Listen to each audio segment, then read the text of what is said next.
Ele é o cordeiro que se entrega numa cruz por causa de mim, por causa de você. Ele derrama todo o sangue dele por causa da gente.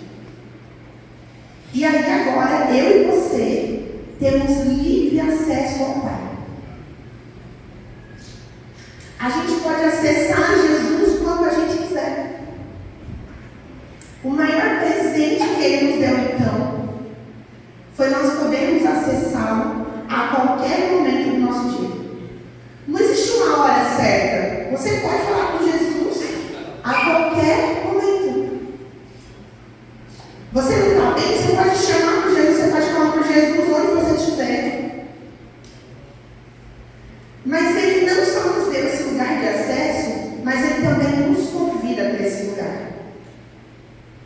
E eu queria ler com você em 1 Timóteo 2,8, na parte A do versículo, que a Bíblia fala: quero que em todos os lugares os homens orem. Deus está falando aqui para a gente que Ele quer que você ore. É um desejo do coração de Deus que você ore. Deus, então, Ele nos convida para esse lugar de oração. Deus convida a mim e a você para que nós oremos. E eu queria compartilhar com você, então, 3 princípios sobre oração. E eu queria... Pode colocar o versículo de novo para mim, por favor? E eu queria manter esse versículo para o nosso primeiro ponto. E o primeiro ponto, o primeiro princípio é onde orar. A Bíblia fala para a gente: quero que em todos os lugares os homens orem. Fala assim: todos os lugares. Deus chamou a mim e a você para nós orarmos em todos os lugares. Deus não chamou você para orar na igreja. Deus não chamou você para orar na sua casa. Deus chamou para você orar em todo lugar. Então Deus te chamou para orar na sua casa. Deus te chamou para orar na igreja. Deus te chamou para orar na sua célula. Deus te chamou para orar no seu serviço. Deus te chamou para orar na rua. Deus te chamou para orar na sua faculdade. Deus te chamou para você orar na sua escola. Deus te chamou para você orar em todos os lugares. Deus não chamou você para orar escondido, lá, jogado na sua cama e pronto. Não, Deus te chamou para ir além. E quando a gente fala de orar em todos os lugares, a gente também precisa entender que orar em todos os lugares também é orar por todos os lugares. Porque, para e pensa aqui comigo, quanto tempo da tua oração você gasta orando por outros lugares? Quanto tempo da sua oração você passa orando pelos povos não alcançados? Quanto tempo da sua oração você passa orando pelos nossos irmãos que são perseguidos lá na faixa de Gaza, lá no Cazaquistão? Quanto tempo da sua oração você passa orando por esses lugares? Lá no sertão, onde a gente tem a nossa missão. Quanto tempo você gasta orando por isso? A sua oração pode chegar aonde os seus pés não podem. Você tem noção do poder da sua oração? A sua oração, ela sobe a Deus e ela chega aonde você não chegou.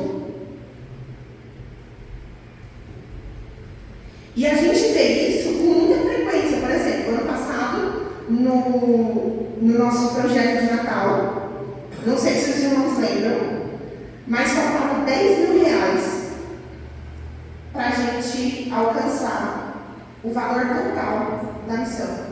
Faltando, tipo assim, 1 semana para acontecer o projeto. Os irmãos lembram disso? E aí nós oramos aqui no culto, não oramos? Na sexta-feira a gente tinha oração com os jovens, nós oramos também. E a nossa oração na sexta foi a seguinte: Deus, o Senhor tem poder para fazer todas as coisas, inclusive para fazer aparecer dinheiro na conta. O Senhor tem poder para tocar gente que nem conhece o pastor, para poder ofertar a missão. E aí sabe o que aconteceu, irmãos? Deus mandou um cara dos Estados Unidos que não sabe quem é o pastor, que não conhece ele, que conhece uma pessoa que intercede pela missão, que encontrou a missão por acaso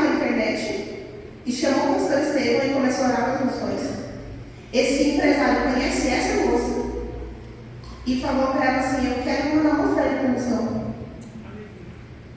E aí, ela pediu os dados da conta do pastor, ele mandou, e na terça-feira, quando ele olhou a conta, era exatamente o valor que estava contando. Eu e você, a gente não estava lá, mas a gente orou. E a nossa oração chegou lá. A nossa oração chegou lá nos Estados Unidos para tocar uma pessoa que mora lá nos Estados Unidos para poder mandar o valor que era necessário. Você está entendendo? Que a sua oração tem poder para chegar aonde os seus pés não chegaram. A sua oração pode ir muito mais longe que você. Muito mais longe. Então a gente precisa orar. Fala para quem está falando, você precisa orar, irmão.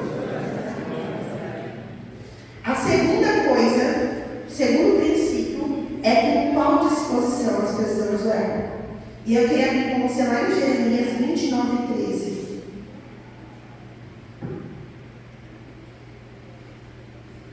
Você coloca para mim na versão NVT agora, por favor. A Bíblia fala: se me buscarem de todo o coração, me encontrarão. E aí, qual é a disposição? A disposição precisa ser de todo o coração. Você então ora por todos os lugares, ora em todos os lugares, mas precisa ser de todo o coração. A semana passada você estava pegando para nós e eu estava ontem compartilhando na célula com os adolescentes que o que ficou mais batendo na minha mente é: Jesus, eu tenho orado porque é um hábito? Ou eu oro porque o meu coração queima com o Senhor? Eu oro porque eu já estou acostumado a orar todos os dias? Ou eu oro porque eu quero a sua presença e o meu coração não consegue viver distante do Senhor? E quando eu estava preparando essa palavra, isso ficou queimando no meu coração. Porque quando a gente fala dessa disposição de ser de todo o coração, a gente está falando disso, de uma fome por Deus que nada supre, cara. Nada. Você busca Deus e você sempre tem fome, você sempre tem sede dele. Quando a gente fala dessa busca incessante por Deus, dessa busca de todo o coração, o coração na Bíblia, ele significa o centro de decisão do homem. A gente fala de uma decisão com Jesus. A gente fala de decidir. Porque muitas vezes a gente passa por períodos da nossa vida que você está frio espiritualmente. Você não quer orar. Porque quando você olha, parece que está falando com a parede. Você não sente Jesus. Você parece que fala e nada acontece. São os momentos de servidão na nossa vida, os momentos de frieza. Mas quando Jeremias está falando aqui pra gente, que se a gente buscar de todo o coração, Jeremias está falando assim, ó: se vocês decidirem, vocês vão conseguir. E essa decisão ela precisa acontecer principalmente nos momentos que a gente está distante. Porque, irmão, quando a gente está queimando, quando a gente está maluco por Jesus, quando a gente está apaixonado, é fácil orar. Você está lá dirigindo, você bota o louvor, você já está lá, ó, queimando por Deus. Você nem precisa de louvor para queimar. Aonde você está cuspindo fogo, de tanto fogo de Deus que você tem dentro. É fácil. Mas quando a gente está frio é difícil. E é dessa decisão que eu estou te falando. É dessa decisão de que quando parece que as coisas não estão acontecendo, quando parece que Deus não te responde, quando parece que nada acontece, que o reino do Espírito está parado, que Deus não te ouve mais, é nesse momento que você precisa decidir buscar Deus de todo o seu coração. Eu costumo dizer para os adolescentes e para os jovens que não é sobre um sentimento, Porque Deus não é sobre sentir.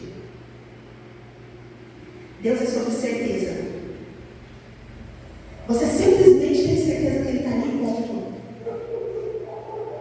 Porque a gente tem um hábito de achar que Deus está lá quando a gente está sentindo Ele. Quando a gente está sentindo a presença dEle. Mas Deus está com você em todo tempo, você sabia disso? Ele fala que Ele jamais vai nos deixar e Ele nunca vai nos desamparar. Quando Ele ascende aos céus, Ele fala que Ele vai estar com a gente até a consumação dos séculos, até o mundo acabar. Ele vai estar com você. Ou seja, Ele sempre está contigo. Sempre. Então não é sobre sentir, é sobre ter uma certeza dentro de você. Fala para quem está do seu lado, não é sobre sentir, irmão. É sobre ter certeza que Deus está contigo. Deus, Ele nunca te deixa. Então precisa existir essa decisão, essa disposição do seu coração em buscar Deus. E a terceira coisa é quando você precisa orar. Então fala assim, onde orar? Fala mais alto. Onde orar? Com qual disposição? E quando orar? E aí eu queria ler um versículo que a gente está lendo todo o culto, que está lá em 1 Tessalonicenses 5,17.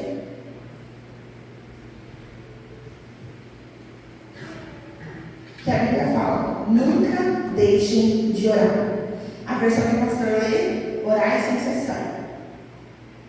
E aí eu queria ler para você o que o escritor Marcos Lucado, ele dá um significado para esse texto, e é o seguinte significado.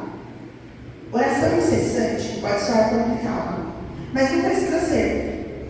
Faça isso. Pense em oração menos como uma atividade para Deus, e mais como uma consciência de Deus. Busque viver tendo uma consciência ininterrupta da presença de Deus. E aí eu quero te explicar o que é isso que ele falou. Às vezes a gente pega esse versículo e a gente quer levar ele ao pé da letra. A gente acha que a gente precisa orar o tempo inteiro, todos os segundos, sem parar. Isso é impossível, sim ou não? Porque você trabalha, você estuda, você dorme, né? Não tem como. Você ficar o tempo inteiro orando sem parar. Mas ter uma consciência de Deus é chamar Deus para todos os momentos da sua vida. É você estar no seu trabalho e você está fazendo seu serviço, mas você está lá, Deus, sei que o Senhor está comigo. Deus, eu chamo o Senhor para vir trabalhar comigo, vem comigo, Espírito Santo. Uma consciência ininterrupta da presença de Deus é convidar Ele para todas as coisas que vão acontecer na sua vida. É convidar Ele para os seus problemas, é convidar Ele para as suas alegrias, é convidar Ele para os momentos de dificuldade que parece que nunca vão acabar. É convidar Ele para estar com você 24 horas por dia. É pensar em Jesus. É você passar por um problema e o seu primeiro pensamento ser Ele. É você ter uma consciência, é você pensar em Deus em todo o tempo. É você chamar Deus para todas as ocasiões que você tem passado. É disso que a gente está falando. É você sair para ir no mercado e falar, Deus, vamos ir no mercado. Eu sei que pode parecer uma coisa assim, hoje, o que você está falando? Mas é você convidar Deus para isso. Eu me lembro quando eu era adolescente, que às vezes a gente chegava para minha mãe e para meu pai e perguntava assim, essa roupa aqui tá boa? E aí a minha mãe falava assim pra gente, você já perguntou para Deus se essa roupa tá boa? E pode parecer uma coisa assim muito surreal. Mas eu e a Rebeca, a gente sempre teve esse hábito, por causa dos meus pais, de falar isso para nós. A gente vai na frente do espelho e fala assim, o que será isso aqui? E irmão, às vezes dá uma inquietação de ficar com aquela roupa. Deus começa a incomodar a gente fala, poxa, eu tenho que me trocar. Mesmo que minha mãe tenha dito que tá boa, mesmo que meu pai tenha dito que tá boa. Mas o Espírito Santo diz que não está. E talvez para você possa parecer algo religioso. Mas não é. Isso é chamar o Espírito Santo para tudo que você vai fazer. É chamar o Espírito Santo para todas as decisões que você tem. Porque o tempo inteiro a gente tem que decidir as coisas. Inclusive a roupa que você vai sair de casa, você decide qual roupa você vai sair. O tempo inteiro nós temos que tomar decisões em nossa vida. E orar sem cessar fala de chamar Deus para todas essas decisões. Fala de chamar Deus para todos os momentos da sua vida. Então chame, convide Deus para cada coisa que vai acontecer na sua vida. Amém? Então agora você sabe quais são os 3 princípios da oração. Quem lembra dos 3 princípios? Vamos ver se vocês estão bons e prestando atenção. E aí?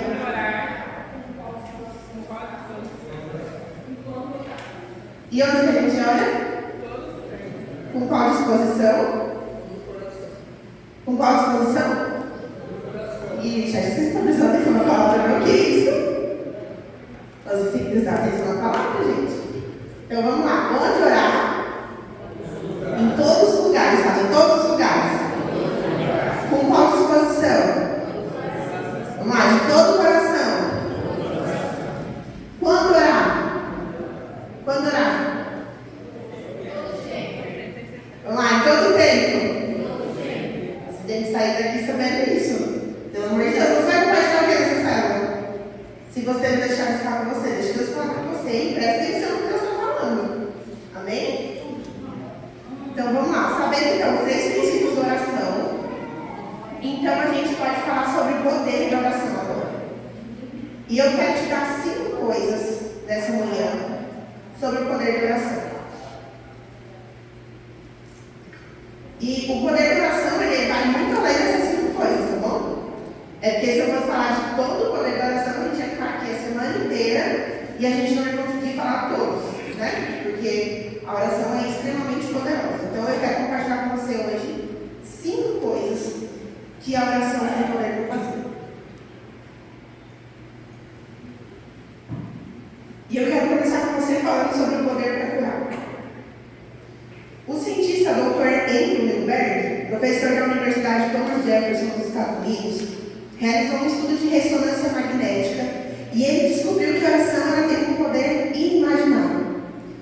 Quando você começa a prática regular da oração, a prática regular é você orar todos os dias. Isso é um hábito. O seu cérebro ele aumenta a atividade dos seus lóbulos frontais, a área de atividade do nosso cérebro, a área de linguagem.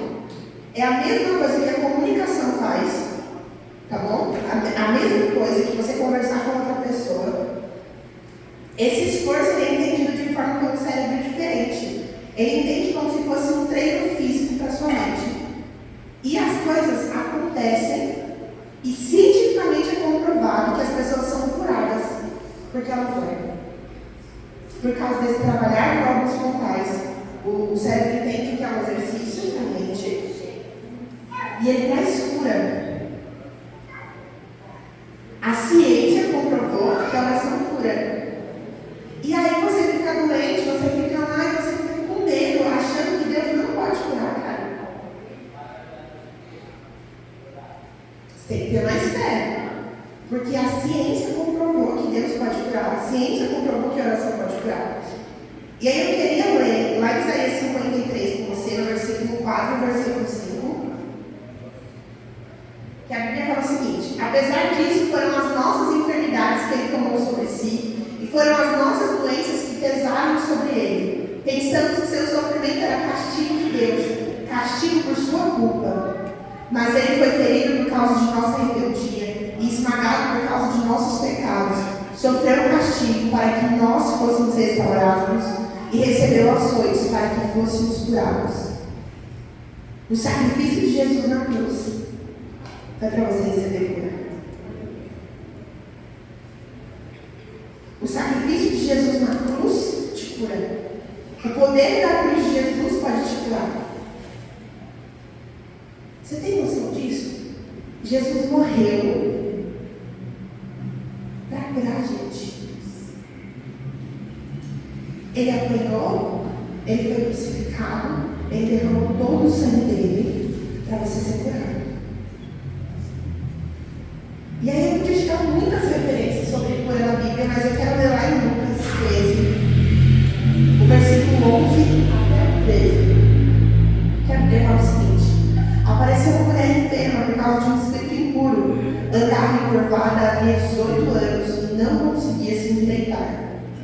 Ao vê-la, Jesus a chamou para perto e disse: mulher, você está curada da sua doença.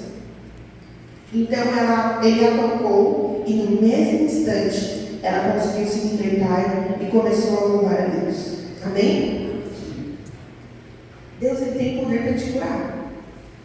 Ele tem todo o poder para te curar. Só que você precisa falar para Ele. Você precisa orar. A gente pode ver inúmeras vezes na Bíblia Deus curando as pessoas. Mas eu quero te contar de uma cura pessoal, de algo pessoal. Quando a minha mãe estava grávida de mim, ela estava com mioma. E eu não sei se você sabe, mas o mioma, ele come o bebê. Ele fura a bolsa onde a criança está. E quando minha mãe chegou nos 9 meses, eu precisei nascer às pressas, porque não tinha mais líquido amniótico nenhum na bolsa dela. E aí, enfim, eu nasci, estou aqui para poder te contar isso. Mas quando tudo isso aconteceu, ela ia ter que tirar o útero. Porque quando a mulher tem mioma, ela precisa tirar o útero. E aí, nós oramos. Nós, meus pais, né? Era um bebê, não dava para orar ainda.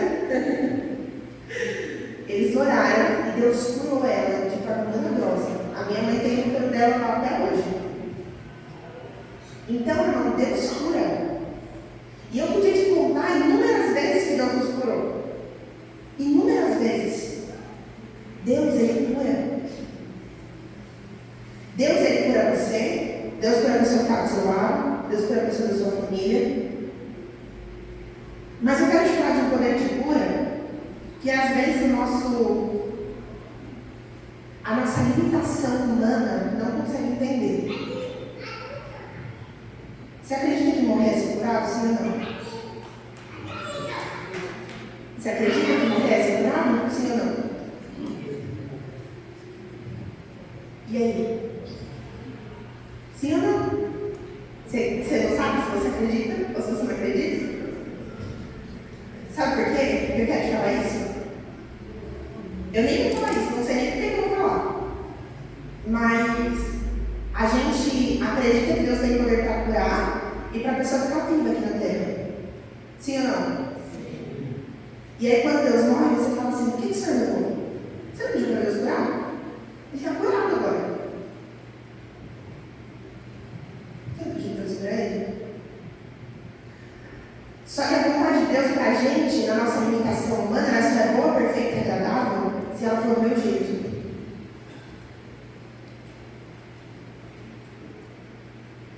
E eu estou te falando isso como alguém que sabe o que é perder alguém.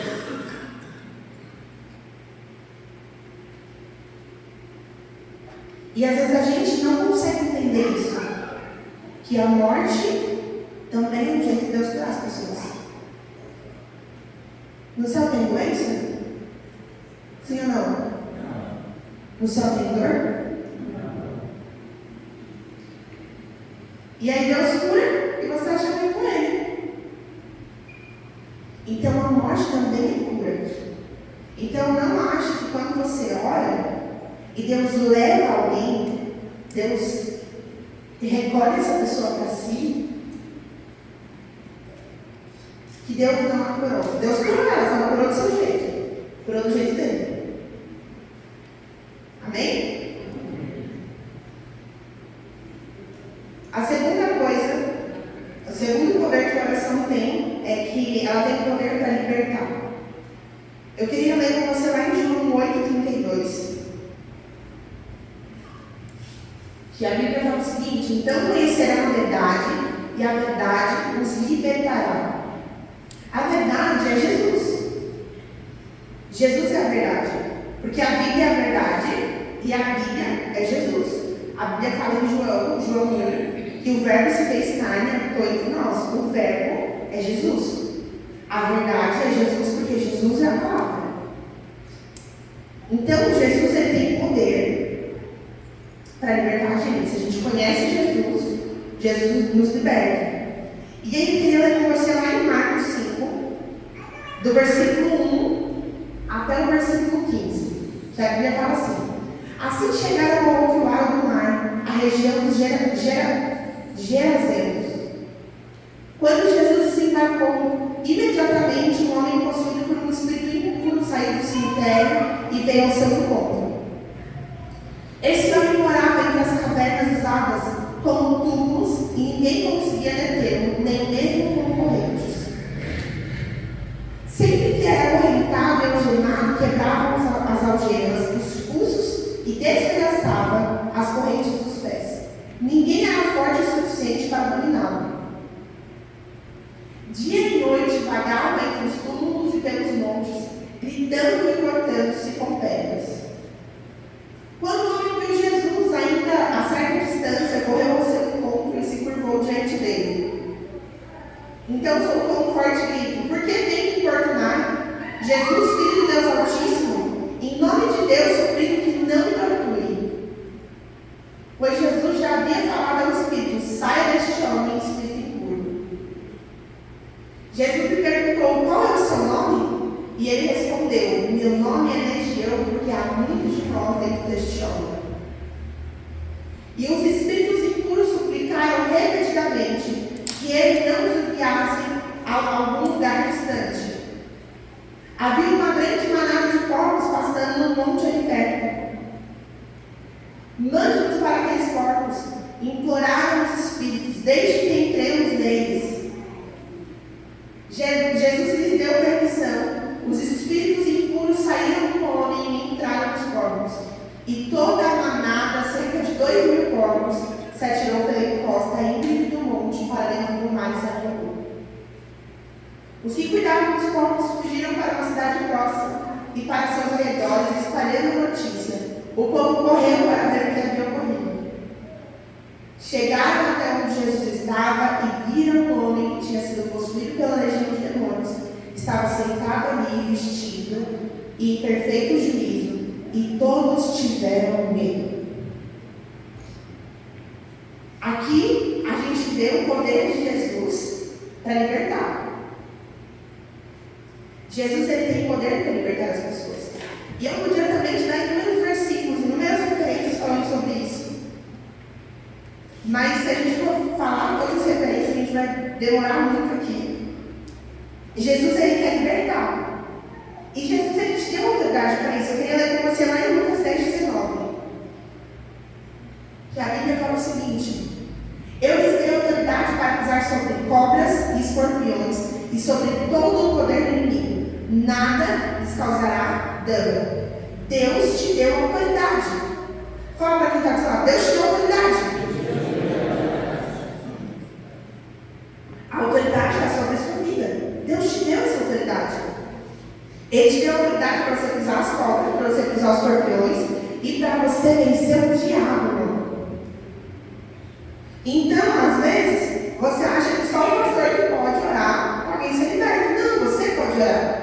Você pode impor as mãos e Deus vai mover, Deus vai fazer. Porque a autoridade de Deus não está na vida do pastor só. A Bíblia fala assim: ó, eu dou autoridade para o pastor para pisar cobras e escorpiões. Não, eu dou autoridade para vocês. Deus deu autoridade para você. E você precisa tomar posse da autoridade que Deus te deu. Porque o poder de Deus está em você.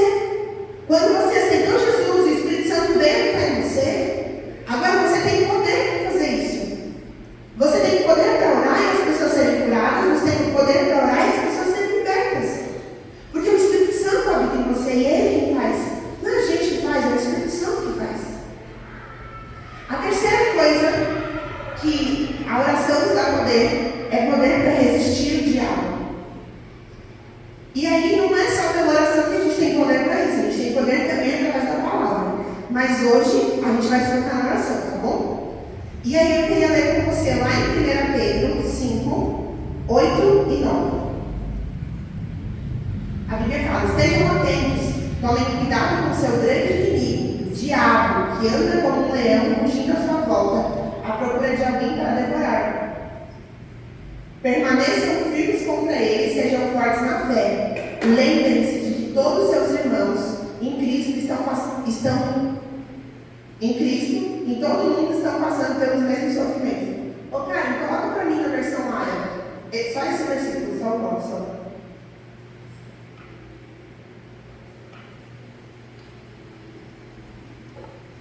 Volta no 8. Só para eu ver.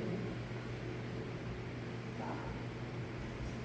Depois eu vou descobrir a versão, mas tem uma versão que fala para nós orarmos, para nós resistirmos ao diabo. Depois eu vou ver e eu vou falar muito da igreja para vocês, tá bom? Mas o que eu quero falar com esse versículo aqui é que o diabo, ele é seu inimigo. A Bíblia está falando isso no versículo. Que o diabo é seu inimigo. Você consegue entender isso? Sim ou não? O diabo é seu inimigo. E aí, o diabo, lá em Apocalipse 9:11,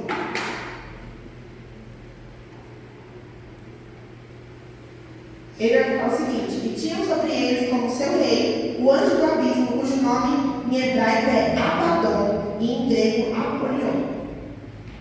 Quando ele está falando no nome do diabo, ele está dando o nome do diabo aqui, ó, no versículo. Abaddon e Apolion.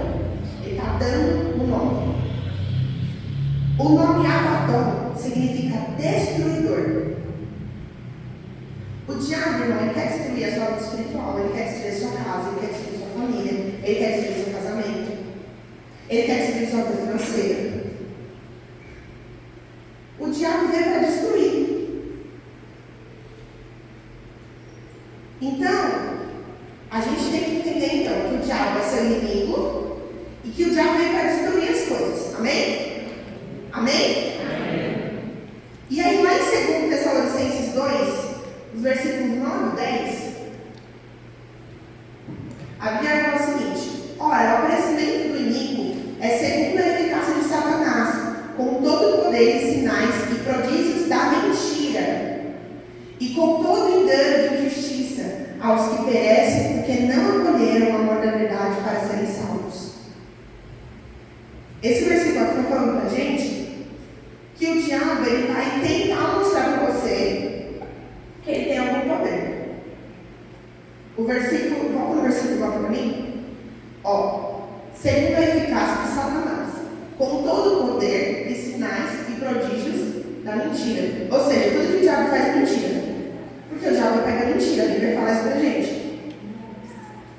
Então, o diabo ele vai tentar te mostrar que ele tem algum poder para fazer alguma coisa, tá bom? Então vamos lá, me acompanha aqui. O diabo é seu inimigo, certo? Então fala assim: o diabo é meu inimigo.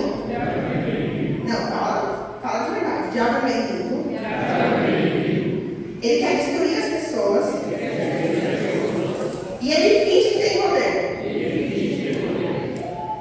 Mas ele finge porque ele não tem mais poder que Deus. Mas eu quero te mostrar dentro da Bíblia que o diabo também tem poder, amém? Em Judas 1:9, a Bíblia fala: contudo, o arcanjo Miguel, quando contendia com o diabo e disputava a respeito do corpo de Moisés, não se atreveu a proferir juízo infamatório contra ele. Pelo contrário, disse: o Senhor te repreenda. O arcanjo Miguel, ele repreende o diabo em nome de Deus. Se o arcanjo, vocês como gente, a gente não é anjo. Se o arcanjo tem que repreender o diabo em nome de Deus, é porque o diabo ele tem certo poder. Sim ou não? Sim ou não? Sim. Mas o diabo é mais poderoso que Deus? Pois é. Então a gente precisa entender isso. Que Deus ele deu autoridade para a gente, para nós pisarmos serpentes e escorpiões, para a gente enfrentar o diabo, apesar do poder do diabo. Então, você precisa enfrentar o diabo no nome de Deus. Só que, irmão, você precisa estar bem, porque a Bíblia conta a história de dos filhos de Corá.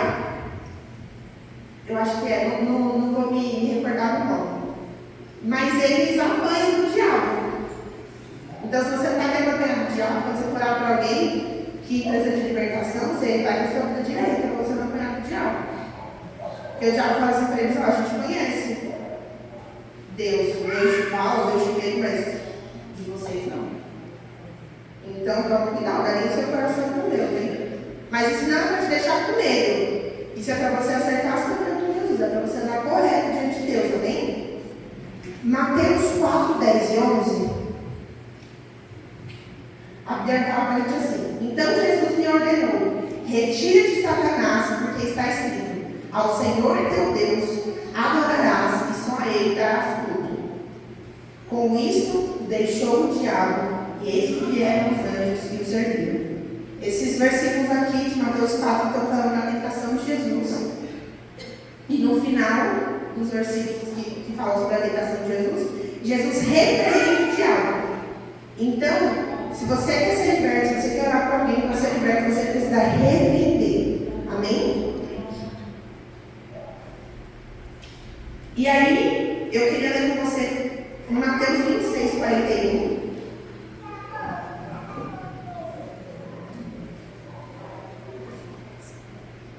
Que a Bíblia fala o seguinte: vigiai e orai, para que não entreis em tentação. O espírito, na verdade, está pronto, mas a carne é fraca.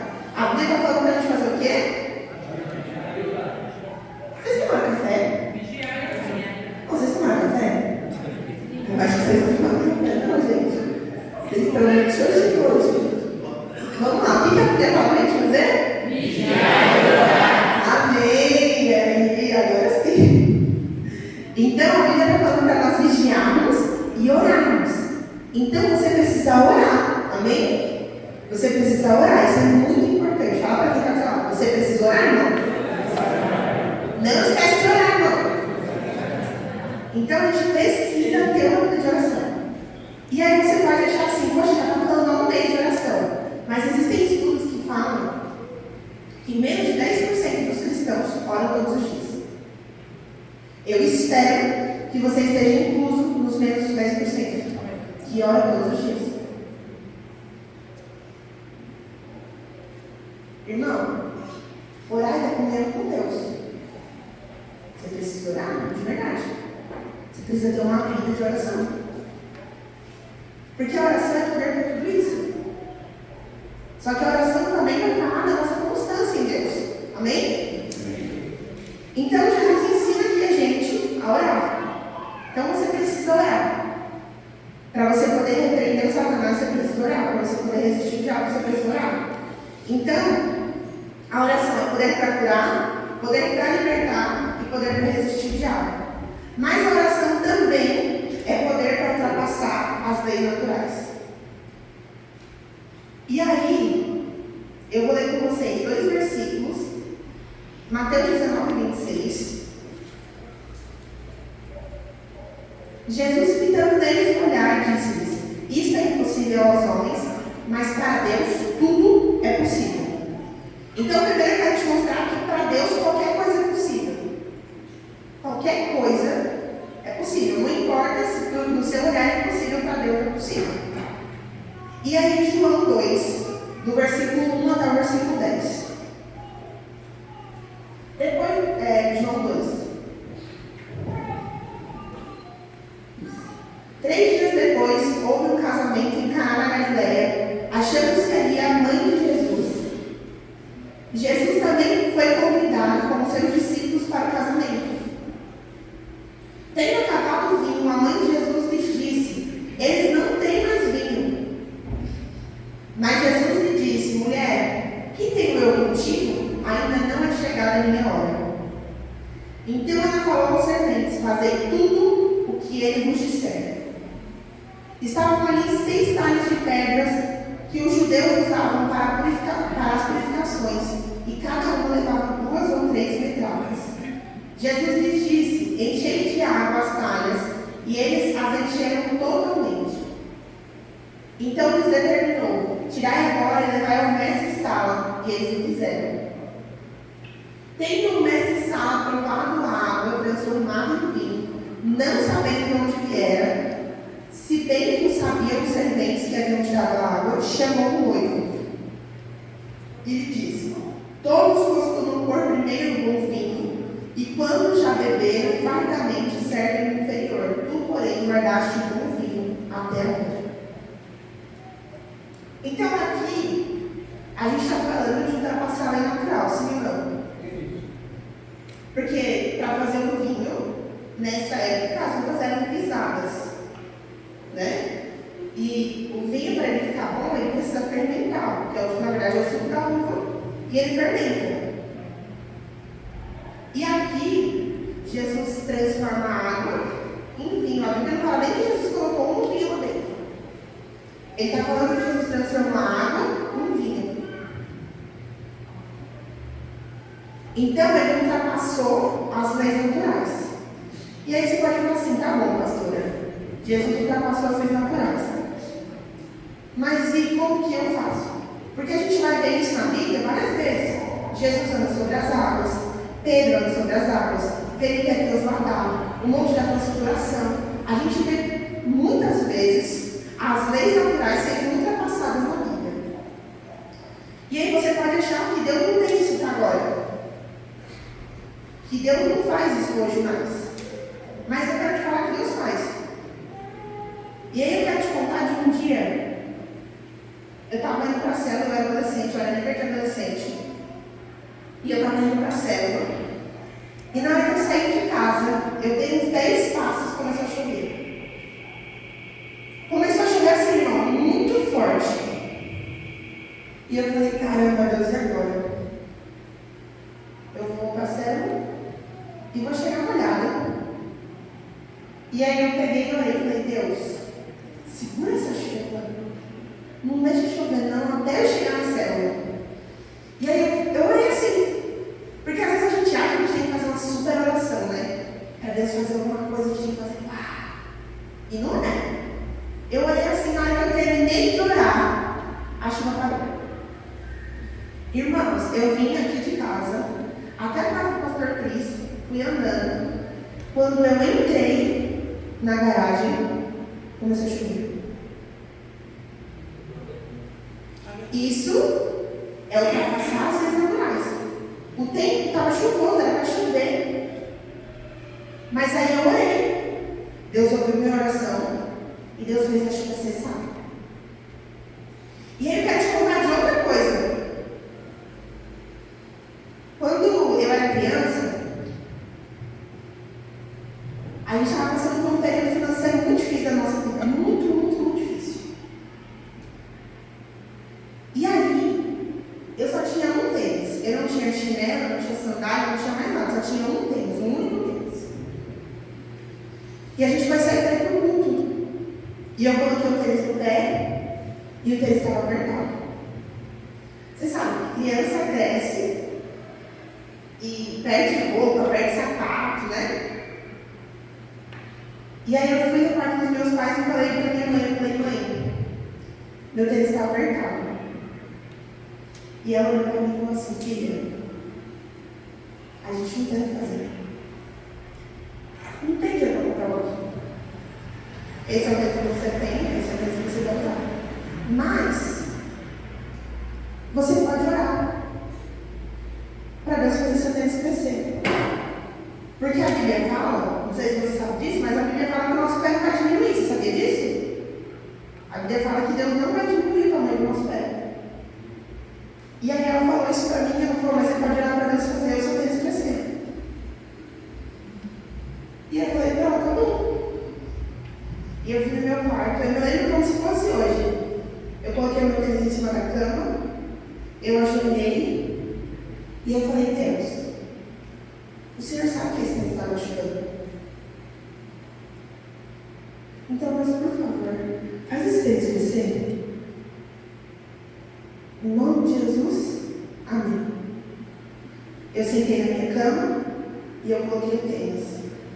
Não, o tênis entrou no meu pé. E ele me machucou. E o mais louco de tudo, o mais doido, é que eu fiquei com aquele tênis até o dia que Deus me deu um sapato. No dia que eu ganhei outro sapato, o tênis não serviu mais no meu pé.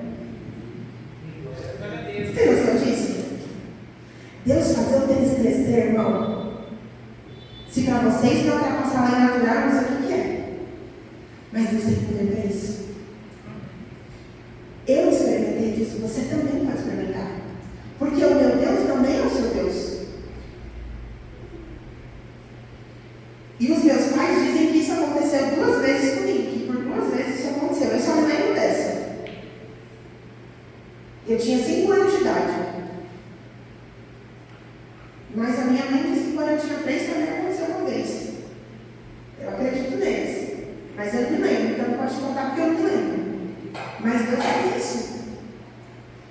Deus, ele ultrapassa a lei natural. Deus faz a comida nos armários multiplicar, né? Você não está entendendo. Jesus, ele tem poder para ultrapassar tudo. Você tem noção? Você tirar um copo de arroz, Deus colocar um copo de arroz lá de volta? Deus tem poder para fazer isso. Você pode experimentar disso. Você pode viver isso na sua vida. Você pode viver isso na sua casa. Porque Deus, ele é poderoso para fazer isso. Você pode orar e pedir, e Deus vai fazer as coisas acontecerem. Porque Deus, ele tem poder para ultrapassar qualquer coisa. Aqui, no mundo físico, a gente tenta limitar muito Deus. A nossa mente humana tenta limitar muito Deus. Mas deixa eu te falar uma coisa. Mesmo que seja impossível para você, para Deus é possível. Mesmo que todas as coisas indiquem que não, para Deus é possível. Deus, ele pode fazer. Ele tem poder para fazer. Ele é dono de todas as coisas. Ele é dono da sua vida. Ele é dono do seu dinheiro. Ele é dono do nosso país. Ele é dono do universo. E aí, às vezes, você está apoiado em tantas coisas que você fica limitando o seu Deus. Mas Deus, ele é muito grande para você colocar dentro de uma caixinha e falar: Deus só pode fazer isso. Deus pode fazer qualquer coisa. Qualquer coisa. E a quinta coisa que Deus tem poder, então, Deus tem poder para curar, Deus tem poder para libertar, a oração tem poder para isso. A gente tem a oração como poder para resistir ao diabo. A gente tem a oração como poder para ultrapassar as leis naturais. E a gente também tem a oração como poder para abençoar. Amém? Então Deus, ele é um Pai abençoador. Ele quer nos abençoar. E a gente vai ver isso por toda a Bíblia. Os únicos momentos que Deus não abençoa é nos momentos que ele está corrigindo. Mas ainda assim, a correção é uma bênção. Amém? E aí a gente pode ver isso então por toda a Bíblia, que Deus, ele tem um coração abençoador. Mas que eu e você também precisamos ter esse coração. A Bíblia vai falar lá em Atos 10:38. Como Deus ungiu a Jesus de Nazaré com o Espírito Santo e com poder, o qual andou por toda parte, fazendo bem e curando a todos os oprimidos do diabo, porque Deus era com ele. Então a Bíblia está falando aqui que Jesus, ele andou por todos os lugares, fazendo bem. Então, se eu e você temos que nos parecer com Cristo, então nós precisamos fazer o bem, a gente precisa andar fazendo bem. Lá em 1 Timóteo 6:18, a Bíblia vai falar que pratiquem o bem, sejam ricos de boas obras, generosos em dar e prontos a repartir. Então aqui a Bíblia também está falando para mim e para você que a gente precisa ser generoso, que a gente precisa fazer o bem. E abençoar é fazer o bem. Então, através da sua oração, você pode abençoar de onde você estiver. Você pode abençoar alguém que está lá do outro lado do mundo. Você pode abençoar alguém que está na sua casa. Você pode abençoar alguém que está em outro estado, alguém que está em outra cidade. Você pode abençoar pela sua oração. A sua oração pode abençoar as pessoas. E Deus quer isso para mim e para você. A oração tem poder para isso. A oração tem poder para transcender as coisas naturais. A oração é sobrenatural. Fala para quem está do seu lado. A oração é sobrenatural. A oração não é aqui. A oração vai muito além disso aqui. A oração vai muito mais longe que isso. A oração alcança muito mais longe do que isso daqui. A oração é poderosa. A oração tem poder para fazer coisas inimagináveis. Então a oração tem poder para curar, a oração tem poder para libertar, a oração tem poder para resistir ao diabo. para transcender as leis naturais que estavam sobre